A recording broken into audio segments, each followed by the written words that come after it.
Hello guys, in this video I will show you how to use Google Maps app without a Google account. So this can be really useful if you don't want to save your search history, your visit history, and just to be a bit more private. So what you can do in top right corner, if you click, you will see a list of all your accounts which you signed in with to your Google Maps app. But also in the very bottom, if you see here, there is an option to use maps without an account. And then if you've chosen that, in top right corner, you will see this icon, just like a person without an account. And basically after that, you can just browse, you can just search, you can just view another places,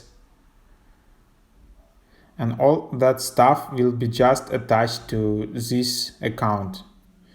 Of course, Google is like recommending you to sign in to get better search results. But if you don't want that, if you don't want to Google like spy on your privacy, where you go, where you're going, and stuff like that, you can just use Google Maps without an account. So that's a little hack for you. Thanks for watching.